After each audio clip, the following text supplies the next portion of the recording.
Girl, I'm going to see the Kangs. Get all my shit done. I'm going to The Coalition. Okay. Hello, everyone, and welcome to The Coalition. I am your entertainment editor over at thecoalition.com. Dana, I am joined by the Coalition contributor extraordinaire, amazing air, Danny Ramirez. Martinez, I said Ramirez. I am so sorry about that. We do have a Ramirez. It's okay. We do have a Ramirez. So, right off the bat, we saw Ant-Man and the Wasp, Quantumanium. We have plenty of thoughts, ideas. We don't know exactly what is truth, what is not.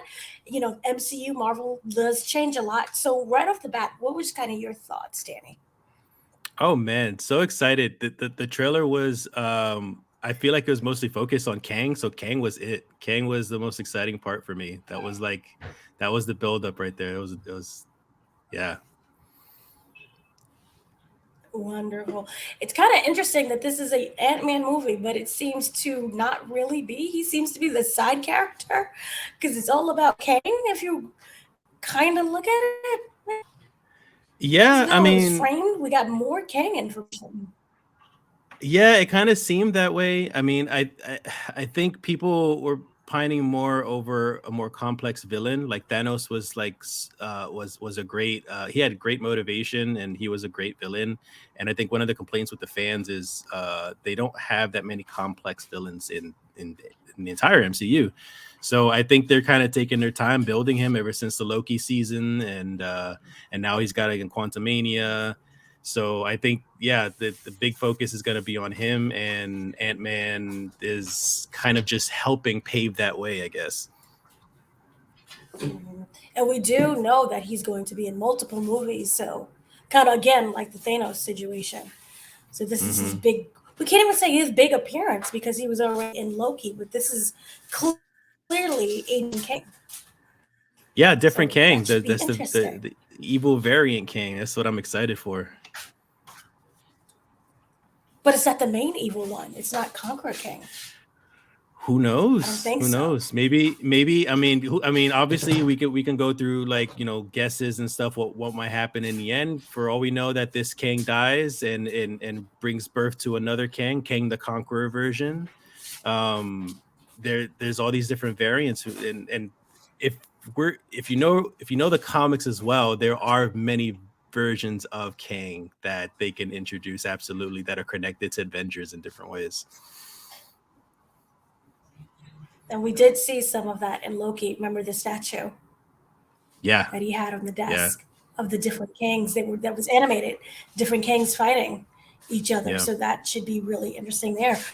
But for me, I got like this incredible sense of sadness. Like we knew someone's going to die, and it definitely kind of felt like it could be Scott Lang. We do have Cassie that is coming Yeah. in right away. We see her kind of take on the traits of her father, even though he's been gone for the 5 years. Remember, it kind of opens up. We're introduced to her with through a jail cell, where she walks out of Mhm. jail. She has like that attitude. So it's really interesting to see how they, because we know eventually they're going to have to swap out the originals for now the Young Avengers. So, what was your thoughts on that? Yeah, instantly that whole thought of the apple doesn't fall far from the tree type of feeling. Yeah, she's turning into her dad. And I'm sure, because her dad was gone for 5 years, that she didn't really have that figure to help raise her. So there's that lost time that's a big focus in the trailer as well. Um, that they're gonna get the opportunity to bond finally, and she's gonna get to know that Avenger side. So, what you're saying is she had a terrible mom who didn't love her enough. Maybe, I mean, so much has happened with the blip, or whatever it is that you want to call it, and like, who knows what the mom went through.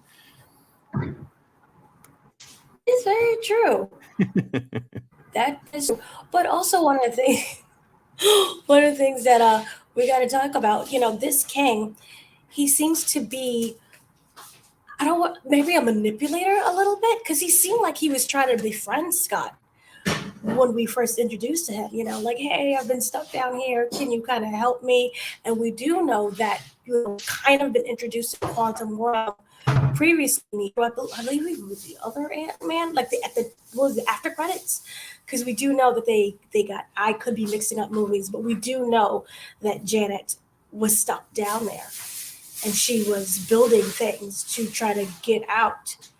So maybe something she gave birth to down there, or maybe in the creation, not an actual person, but something type of technology that Kang is now utilizing, because we do technology within that quantum realm.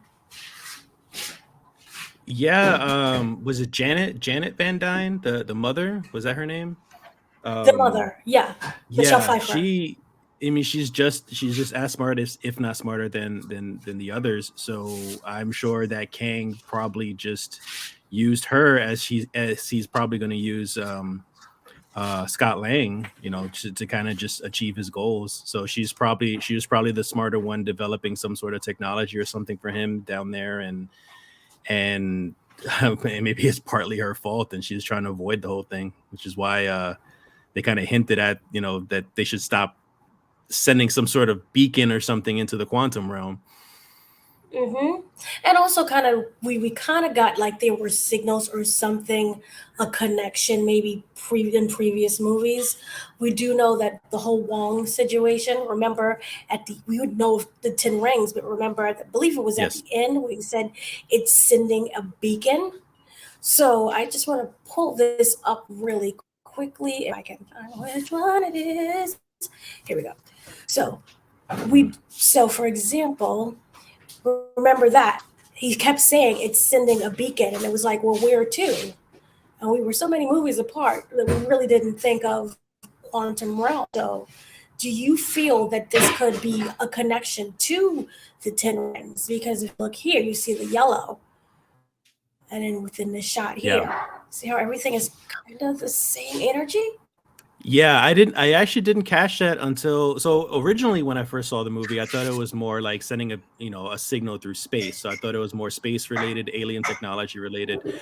But when you mentioned the writing on the Dyson sphere that you see in that trailer, like that looks like it's connected somehow, almost like those rings are there to harness something or help contain something maybe. Right. And then Yeah, there you because we go. also get like the same writing, kind of essentially. And then also there is that connection to Kamala. You see kind of the similarities within that as well with the Bengals. So I was just wondering, is this, what we thought would be throwaway shows, just to introduce X-Men, is actually to introduce more of the quantum realm and travel and Kang. So it's really interesting how that may end up happening. It's a great way. Also, This place. Oh, hello. Oh, sorry. Oh no. Okay. No, I was say it's just a great way to connect everybody together once they actually band together little by little and start forming that new Avengers. I like that very much, that idea. So then we also have to kind of talk about the MODOK situation in the room. What are your thoughts on this guy here? So you get a really brief glimpse of him outside of that suit, and that was a bit jarring. Yeah. It's almost like it's obviously a CGI, but it doesn't look very well done, and maybe it's just the fact that we weren't, what's that that feeling that you get, that uncanny valley type of feeling, because we're not used to like a human face with such a giant head. So maybe it just looks weird because of that. I don't know, but it's a strange look for MODOK. I preferred that armored look. The armored look did look cool, and I love the character in general, especially in the comics. So I am still looking forward to what role he has in this movie. I hope it's something bigger than just kind of like a sidekick lackey type of thing. Did you watch when they had this series, the MODOK kind of stop animation series? Hulu, I think it was. I saw a couple episodes. It was pretty funny. And then all of a sudden it stopped, and now we know why. I think Marvel put it into that. So I was. Yeah. The thing is, for me, I could never take the character seriously, just solely because of how it's signed. Like you see, like the frame itself looks, okay, that's menacing, but then you get these little tiny human hands, and then this face. I can't take that seriously. Do you feel that it Yeah. could be a distraction? Um, I don't know. I mean, d- my theory is that person is Yellow Jacket from the previous movie. So I kind of feel like if he got stuck there back there and he's kind of working behind Kang, he might have some ulterior motives. Maybe he ends up being like betraying Kang or siding with Lang to try to get out of the quantum realm or something. But that's not the Modoc that I know from like the comics. So yeah, it's strange that I understand why you wouldn't want to take him seriously in something like this as big and cinematic as this. The comics, he's definitely more menacing though, which is a weird comparison. I hope that he continues to be menacing. My thing is, I wonder what the voice is going to sound like. Will he have a voice? Yeah, And will it be yeah. well Hey, if it is cast? the same actor, maybe they'll have the same voice too. I'm not sure. Who knows? That, that is true. I just hope they don't go fully like Mario, it's Chris Pratt the entire time. It's Chris Pratt's voiced by Uh, everybody. he is. And we are dealing with the multiverse, so it's multiple versions of Chris Pratt. Yeah. Never know Star Lord. Just pop it. So um, kind of another thing that I wanted to talk about was really interesting is King's face. We see the scars that he has. At first we didn't know. The first one didn't have it, obviously, because he was a different king. And this one, we finally get the scars.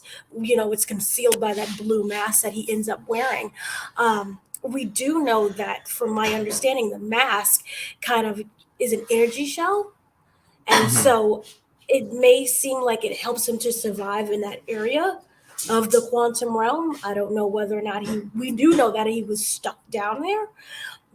And so this mask could be one of the things that is keeping him alive. What are your thoughts on the overall look and the design of Kang? Perfect, just absolutely perfect. I love the design of Kang. They knocked it out the park. Just the entire costume. I was honestly a bit iffy when I first saw Kang on Loki because I was like, this is not the Kang I know. This is not the character I know. What are they trying to pull here? And of course, then afterwards he explained that there's different variants of Kang. So this gave the opportunity for this, the actor to show a range of different types of characters of Kang. So now that we're seeing this villain Kang, I'm loving it. Like just everything is just perfect. Also,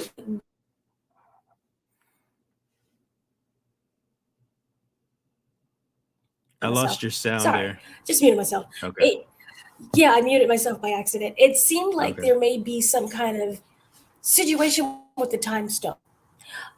We do know that all of the Infinity Stones were kind of made mute once we got to Loki, and they're now paperweights.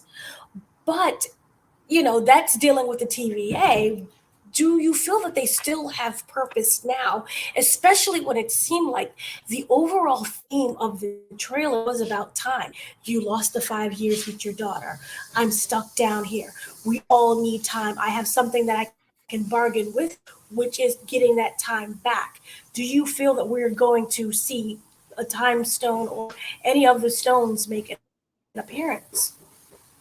I don't think so. I think that MacGuffin is kind of already done or and overdone for that matter because they've already like it. We didn't just see the Infinity Stones in the last two Avengers movies. We saw the Infinity Stones throughout the series, like in Thor, and whatnot.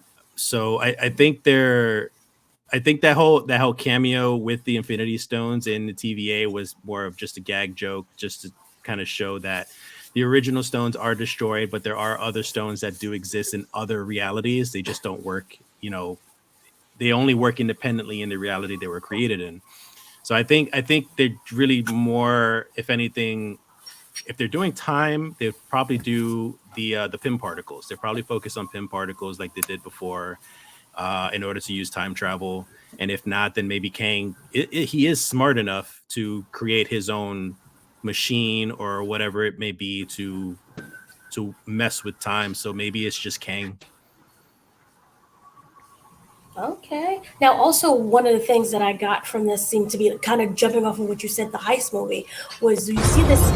This thing way. right, let me see.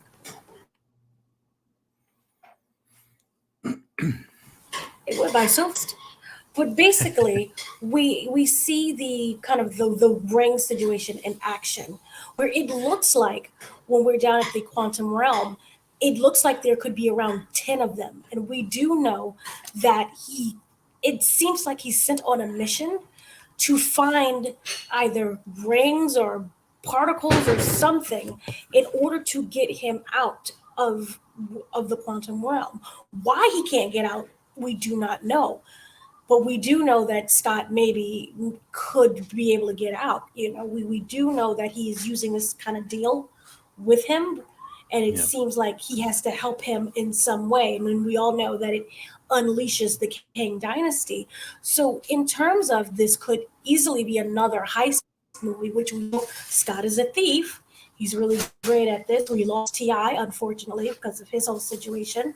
But we can bring in the other guys from the other Ant-Man movies. What do you feel about that happening? I think it's absolutely another heist movie. Except it will be a little bit more emotional since they already, built up the character of Ant-Man. So I guess they'll focus more on the daughter.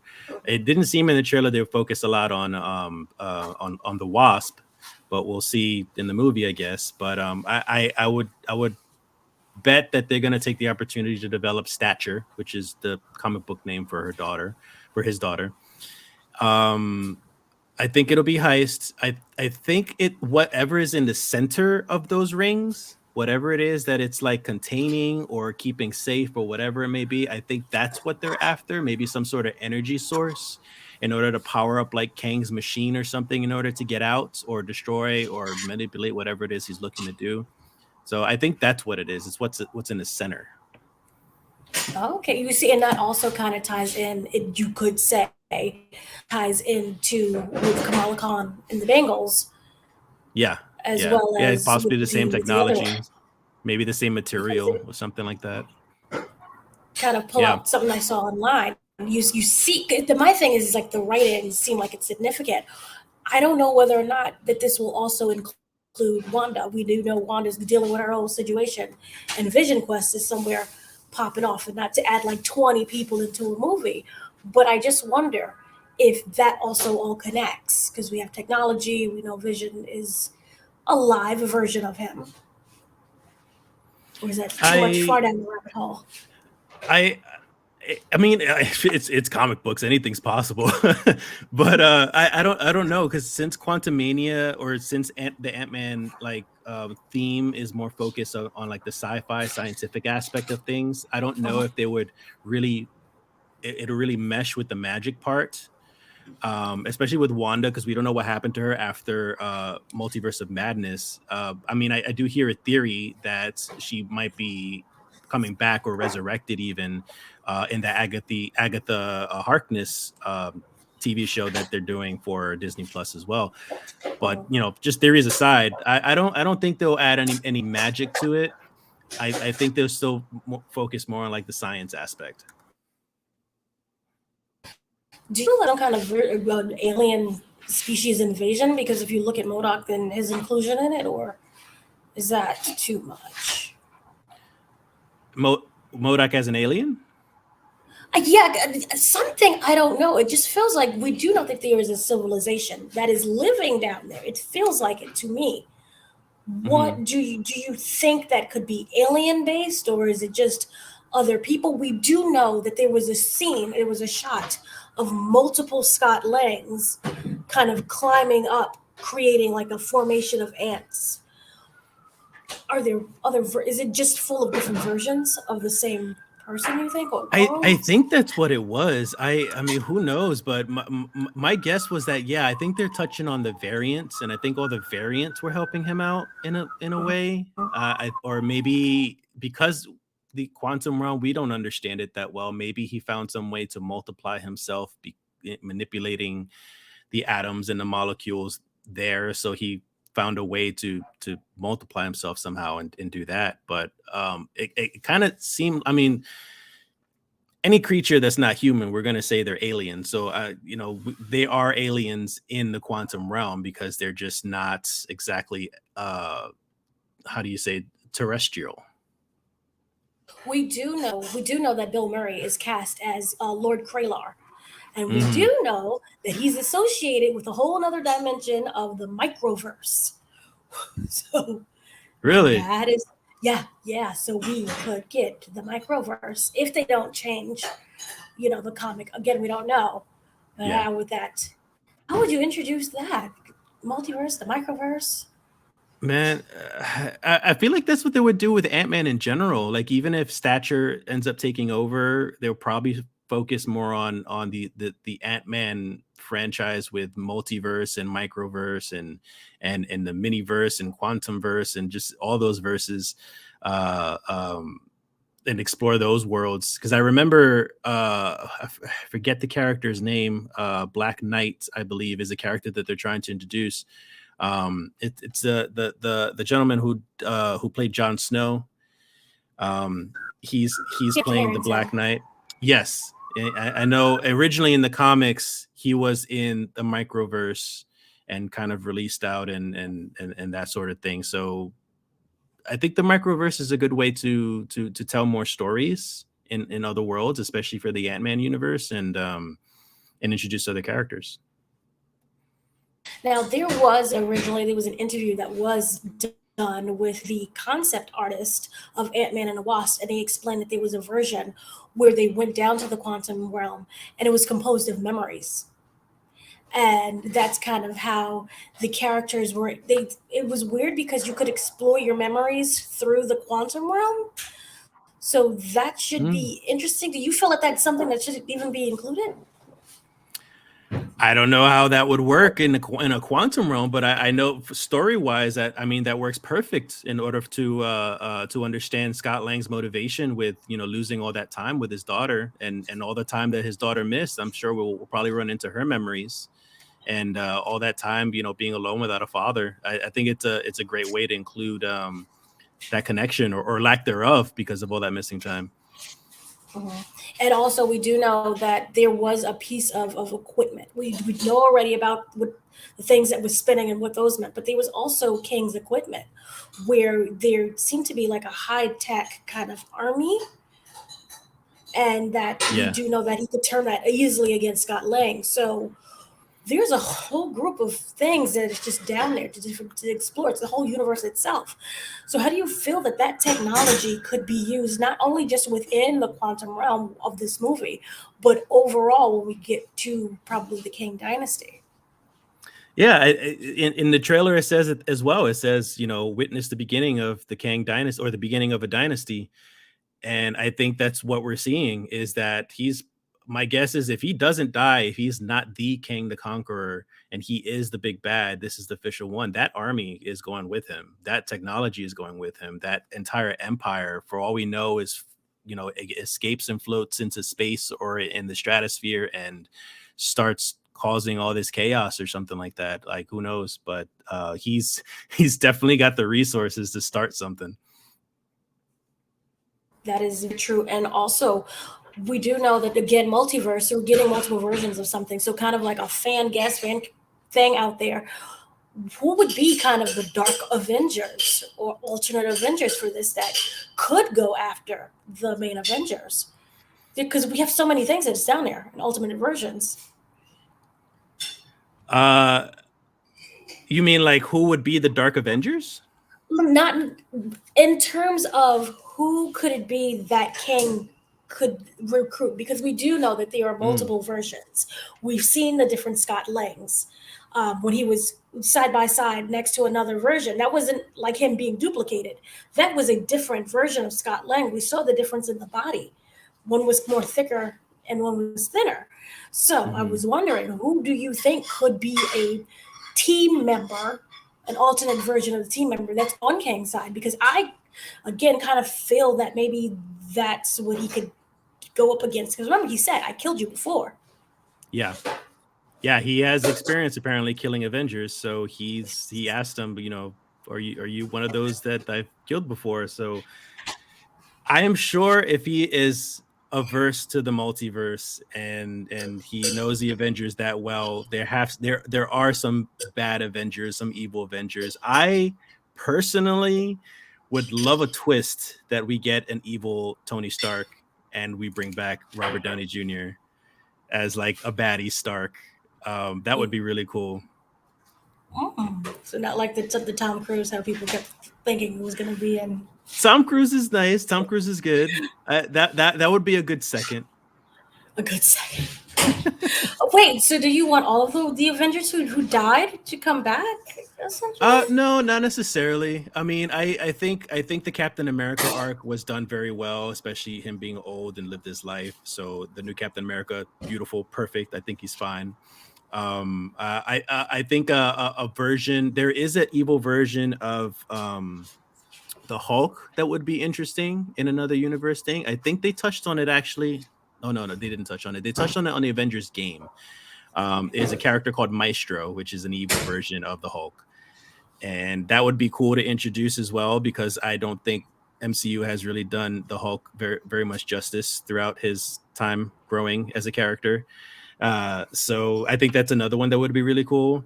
There are the actual Dark Avengers that it's possible as well, which are not the actual Avengers. They're just villains, wearing their costumes and posing as them. But I think that's possible as well. Okay, I think I like the Tony Stark idea. Him being the leader, but completely evil. That would be really nice. I would love to see. I kind of felt like if we got like a serious, remember Thor used to be serious, the first Thor. If we got a serious Thor villain, him being completely just villainy with a good arc, that would be really great. And I hope they don't dispose of them like they did so easily when it came to Doctor Strange 2. Dispose of who? Of the evil. If there was like a battle between the Avengers and then like the evil Avengers, don't dispose of them so easily. Let us live with them a little bit. Yeah. Like we got to see, like, for Doctor Strange, the Multiverse of Madness, that scene we all know could have been much longer than what they did. Definitely. Yeah, and I was actually very disappointed with Gore the God Butcher. He's one of my favorite villains in the comics, and they didn't really do him too much. Christian Bale did an amazing job acting as him, but his design and his motivations and such were a bit different. He wasn't as fleshed out as in the comics. Obviously, there's only so much you can do, with introducing something from into a movie from the comics. But that's what I saw. It was mostly a comedy to me in the last Thor movie. It was an overwrought comedy, but kind of was really interesting. There's a lot of wonderful quotes that they had in this movie, but the one that obviously stood out the most was, "We both just have to lose." That power struggle, that dynamic between Scott and Kang. What do you think of that? What could it mean? Is Scott dead, or is it the other Scotts? I think that's the Scott. I really think this will be his last Ant-Man movie. That gave me chills when he said that. He said, you don't have to win.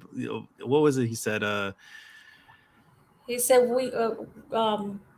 what is, oh gosh, I just had it too. I know we'll have to die. Good Lord. Sorry, trying to pull it up. I know it was a buzz. It's like something like, you don't have to win. We just both have to lose. I think as well, one of us, it's something we lose. It's like, yeah. We don't have to win. We both just have to lose.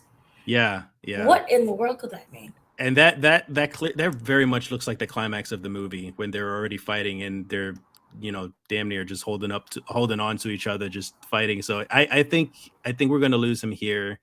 Cassie's gonna take the mantle afterwards, and I don't know. That's gonna hit hard.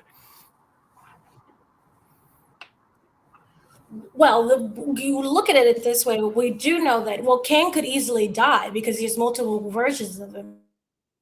And remember, in Loki, he kept saying, like the happy, jovial one. And he's like, no, I'm not the big bad. And I think to easily dispose of Kang would be, you think he won, but we need to usher in something. This could easily just be a guy who wants to get out. And he is Mhm. using a fear tactic to get out of the quantum realm. But then once you kill him, that means something else is going to happen. So Scott, maybe not knowing this, we all know that the Kings know that each other exist. We saw them fight. So the Kings know each other exist. And he's like, I'm cool if I die. I just want to get out, but I'm okay with still dying.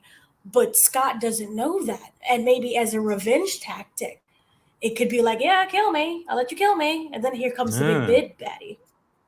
I So don't you're know. saying that he may have the motive of trying to get out, but also an ulterior motive of trying to summon another Kang.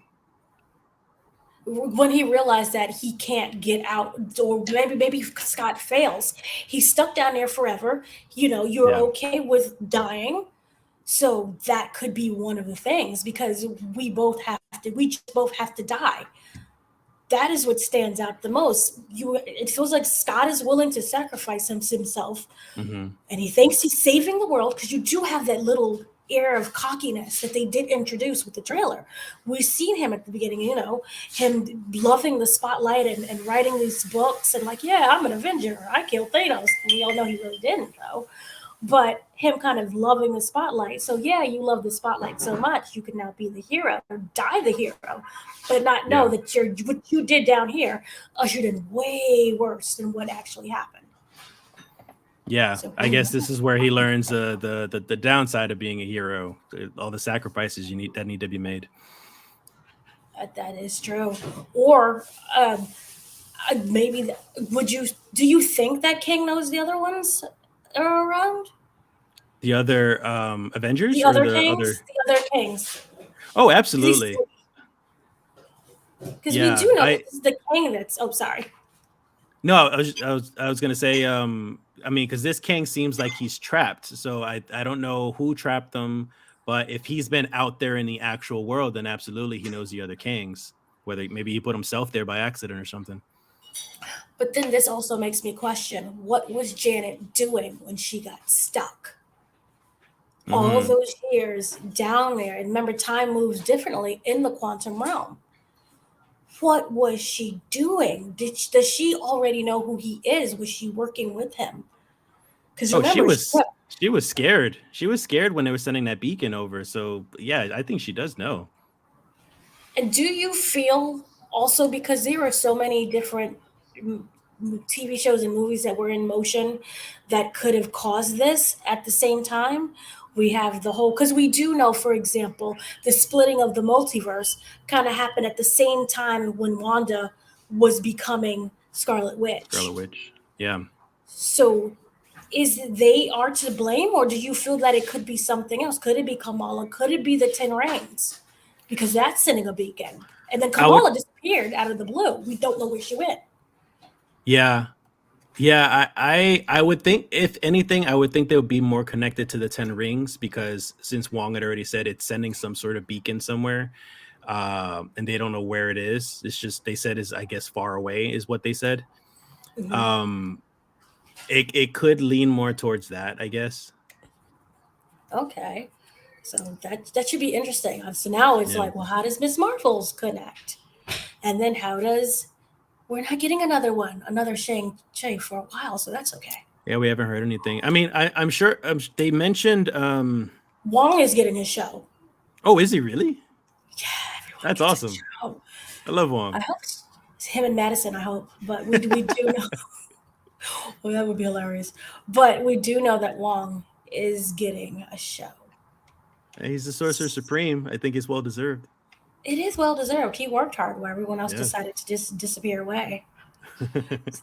So, kind of winding down a little bit, was there anything to you that really stuck out? um, I think we touched on it mostly. It was mostly the whole uh last thing that Scott Lang had said, with dying. So I worried about that. I think they really hinted on that, which I feel like they should have left that out in order to, I don't know. Now we have these expectations that he's gonna die, so maybe it's to psych us out or something like that. Aside from that, what stood out to me, absolutely perfect version of Kang. I this is probably even better than the design on Thanos. And I know Thanos is CGI, but just Kang so much more better. Ooh, like it already. Yeah. Well, yeah, that seems to be my overall thing is that I really like this. I hope that they didn't throw everything in the trailer at once. You know, what they did with Doctor Strange, Multiverse of Madness kind of scared me because we got that big scene in a trailer, which we do know that Kevin Feige itself really hated. So Mm, I hope they left out a lot of the good, juicy parts and saved it for yeah. the movie. But overall, I'm really excited, which scares me because I haven't. Every time I've been excited for Marvel, it seems to let me down. But Jonathan Majors seems to be really well Yes. cast, and we've seen him grow as an actor, and he's really great so far. So Mhm.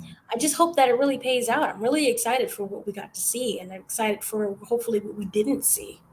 So overall, I'm thrilled about this. Was there any kind of Easter eggs or anything that you was able to see that I didn't? I probably skipped over. Ooh. No, nothing I could think of.